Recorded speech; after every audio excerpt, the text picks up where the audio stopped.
Olá, sejam bem-vindos, sejam bem-vindas. Hoje o tema da nossa aula é o tratamento de dados de crianças e adolescentes. E antes da gente entrar nas hipóteses de tratamento da Lei Geral de Proteção de Dados em si, é importante nós lembrarmos, porque a questão da criança e do adolescente, ela não está exclusivamente na Lei Geral de Proteção de Dados, assim como a maioria dos temas não está só na Lei Geral de Proteção de Dados, mas nós precisamos olhar o que é que o Estatuto da Criança e do Adolescente, que é essa Lei 8.069 de 90, define como sendo uma criança. Então, o artigo 2º dessa lei diz que a criança é a pessoa de até 12 anos de idade incompletos e o adolescente é a pessoa entre 12 e 18 anos. Então, esse daqui é o primeiro conceito que é importante a gente saber, assim como é importante a gente saber que muitas coisas a respeito de tratamento e de informações sobre crianças e adolescentes é preciso ler em conjunto com a Lei de Proteção de Dados o Estatuto da Criança e do Adolescente, tá? Bom, o mundo de hoje, ele oferece para as crianças, as crianças já nascem hoje, bem diferente da nossa época, quem é meio cringe, assim, que nem eu, mas a criançada hoje em dia, ela já nasce com acesso à internet, a aplicativos, você vê crianças, assim, muitas vezes está no restaurante, você vê a criança no carrinho, nem fala ainda e já tem lá um tablet na frente dela, em que ela pode, ela mesma lá com o dedinho, no touchscreen, mudar, assistir desenho, pintar, se divertir ali, se entreter, Eu vejo isso muitas vezes quando eu vou sair assim para restaurantes. E então o que acontece? A criança hoje, ela já nasce nesse ambiente em que ela tem conectividade, mobilidade e um acesso amplo à internet. Isso pode ser muito interessante, muito legal por um lado, mas traz também alguns riscos, que justamente é exatamente a preocupação dessas legislações, porque a partir do momento em que a criança tem acesso à internet, não necessariamente ela vai ver somente coisas que dizem respeito ao interesse dela, porque todas essas outras coisas, elas também estão na internet, Conteúdo nocivo de violência, indução à automutilação sexual, aliciamento, cyberbullying, vazamento de imagens íntimas, Houve aquele caso do menino lá que colocou uma brincadeira lá no TikTok e sofreu assim um cyberbullying pesadíssimo, do qual ele não aguentou e ele acabou se suicidando, Então, assim, o que acontece? Precisa haver um limite, para esse tipo de exposição a que as crianças acabam tendo dentro da internet, Então, esse é um motivo principal pelo qual as leis de privacidade ao redor do mundo todo também tratam crianças e adolescentes em um capítulozinho especial, tá? Para que existam esses cuidados extra quando a gente fala no tratamento de dados envolvendo esse tipo de público, tá? Esse assunto está tratado no artigo 14 da Lei de Proteção de Dados, que, como sempre, eu vou destrinchar aqui para vocês, tá?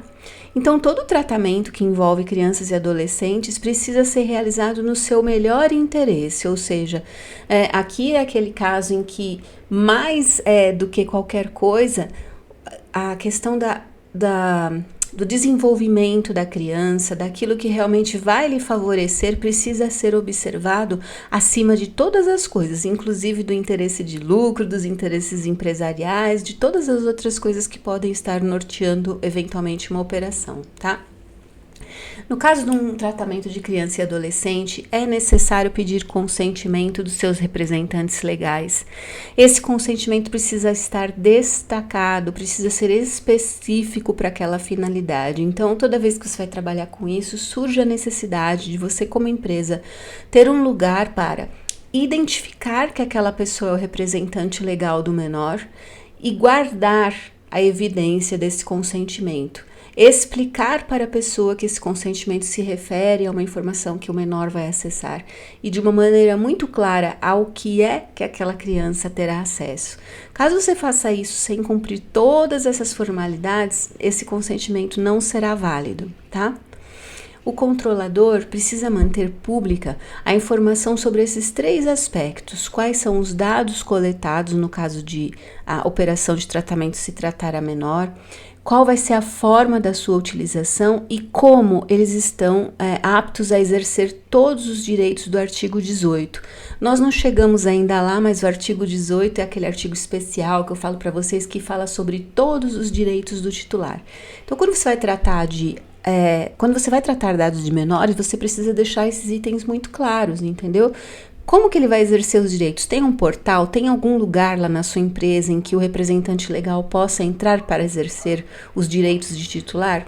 Tudo isso precisa ser providenciado, por isso que também a operação de tratamento que visa os dados de menores, né, crianças e adolescentes, ela também requer uma certa montagem de estrutura por trás, tá? É tão complicadinho, às vezes, como um dado sensível, como um consentimento, tudo precisa ficar muito bem guardadinho e documentado lá dentro da empresa, tá?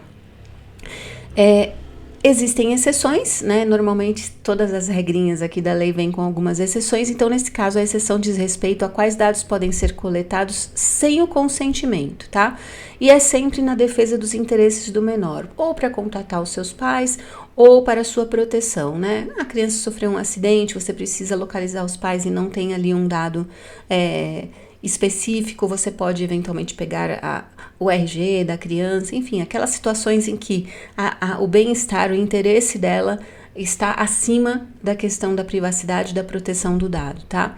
Quando essa hipótese acontecer, os dados que você utilizou para esse contato com os pais ou para proteger a criança, eles não podem ser divulgados a terceiros e eles também não devem ser armazenados porque eles estão sendo utilizados ali para aquela função específica, tá? Daquele momento. É preciso respeitar o uso de informações estritamente necessárias, porque hoje uma grande fonte de coleta de informações é a criança que entra ali querendo baixar um joguinho, um aplicativo de desenhar, de pintar, de assistir historinhas, de coisas todas assim. Então, assim, quando a criança vai fazer isso, ou o adolescente, é preciso ter essa coleta de dados estritamente necessários, nada além daquilo que você vai precisar para a operação daquele aplicativo, tá? E é preciso que as empresas tenham esforços razoáveis para garantir que o consentimento foi dado pelo responsável. Então, assim, precisa colocar medidas técnicas, né? Soluções técnicas para você poder provar que fulano de tal é o representante legal daquela criança. Então, assim, olha, precisa cadastrar o celular que está numa titularidade de um maior de idade, por exemplo, e esse maior recebe, sei lá, um SMS com um token para registrar que aquele consentimento foi dado por ele digita aquele número. As empresas têm que se virar para poder garantir que quem está dando autorização para aquela criança baixar aquele aplicativo é o seu representante legal, tá? E as informações prestadas devem sempre considerar as características físico-motoras, perceptivas, sensoriais e mentais. O que isso significa? Que se você vai montar um aplicativo que visa crianças menores ou adolescentes, na hora que você vai explicar como fazer para ter acesso àquele aplicativo, você tem que ser muito coerente com a idade, a formação mental psicológica daquela criança que você está querendo atingir, sabe? Então é no sentido assim, real mesmo. Olha, esse joguinho você vai poder fazer coisa tal. Se você quiser acessar, chama o papai, chama a mamãe para ele preencher um cadastro aqui pra gente, entendeu? Uma conversa mesmo com uma criança, considerando todos esses aspectos do desenvolvimento dela, para que aquilo fique claro para ela, né? O que é que está sendo solicitado ali, que sem uma autorização do papai ou da mamãe, por exemplo, ela não pode seguir adiante. E isso daqui é muito importante, por exemplo, se você for desenvolver uma aplicação para menores de idade, que é uma coisa que é do Privacy by Design, by Default, você precisa pensar nisso, né? Nesse tipo de comunicação com base no nível de desenvolvimento do menor, se você estiver trabalhando, por exemplo, com o desenvolvimento de uma aplicação, tá? Toda lei, né, ela gera brechas, entendimentos diversificados e polêmicos, não é diferente para coisa nenhuma que se trata do direito, né? E aqui nós temos que é o fato de que o consentimento dado por um adolescente, ele é válido ou ele não é válido, né? E aqui nós temos duas linhas, né, de entendimento. Na Lei Geral de Proteção de Dados, o parágrafo 1º diz que o tratamento de crianças deverá ser realizado com consentimento específico e em destaque por pelo menos um representante legal. Então, o nosso parágrafo na Lei de Proteção de Dados diz crianças. E o artigo 2º do Estatuto da Criança e do Adolescente, quem ele considera criança? A pessoa de até 12 anos incompletos. Então, isso daqui gera um entendimento, né? Tem uma linha de entendimento de pessoas aí que é mais restrita ao texto da lei em si, que interpreta que o consentimento válido é válido dado pelo adolescente sem os representantes legais por causa dessa limitação. O artigo 1º fala em criança e o Estatuto do Adolescente limita a criança até a pessoa de 12 anos. Então, ou seja, de 12 até 18, o próprio adolescente poderia dar, né, esse consentimento e ele seria válido. E, como tudo no direito, as polêmicas têm uma linha de entendimento que diz que a obrigação com relação aos representantes legais, ela deve ser estendida também aos adolescentes, ou seja, que você também deveria colher um consentimento dos representantes legais para uma pessoa entre 12 e 18 anos. O que é que tá certo? Não dá para responder para vocês, depende realmente e vai depender aí de uma análise do caso concreto.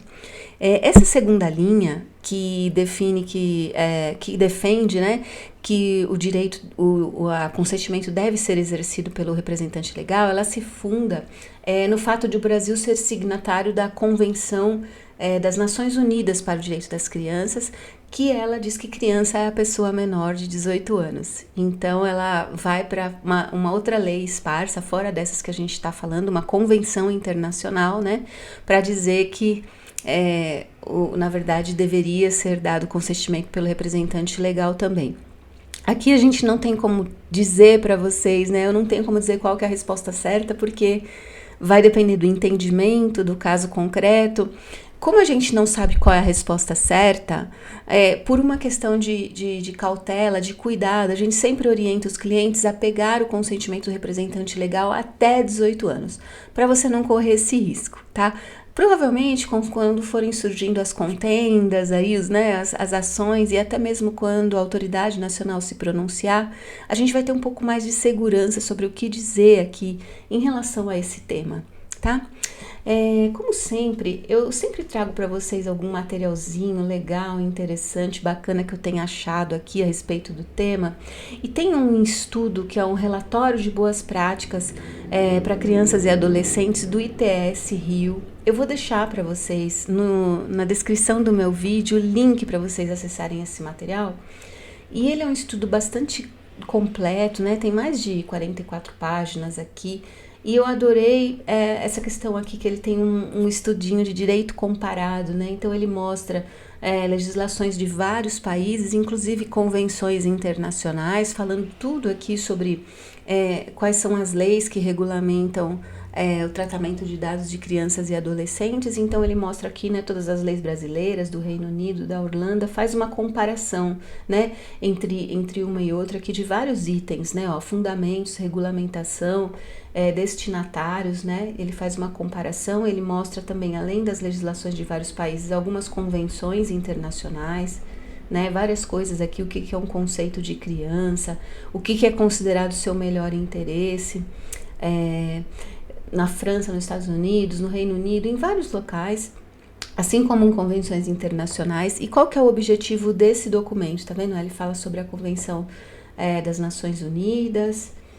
Eu achei super legal isso daqui. Por quê? Porque ele mostra uma questão de boas práticas num nível internacional. Então, caso você queira ter uma inspiração, né? Se você for uma pessoa, uma empresa, uma escola, alguém que realmente trabalha com dados de menores, é sempre legal você olhar o que acontece no cenário internacional, em especial na União Europeia, que, como vocês já sabem, estão cansados de saber, tem um pouco mais aí de maturidade, né, na parte de privacidade, para que vocês se inspirem no que seriam as melhores práticas para você tratar dados de crianças e adolescentes, se esse for o seu caso. E se for o caso também de vocês quererem conhecer os direitos, nada melhor do que ter toda essa informação. Eu vou deixar para vocês o link para o acesso a esse manual de boas práticas, relatório de boas práticas. Esse é um documento que está público online, então vou deixar aí para vocês verem, porque eu achei um documento muito legal, muito bem elaborado e, claro, com todos os créditos dos seus autores. Tá bom, meus queridos e queridas? Muito obrigada por estar comigo, agradeço por vocês estarem acompanhando. Um beijo muito grande para vocês e até a nossa próxima aula.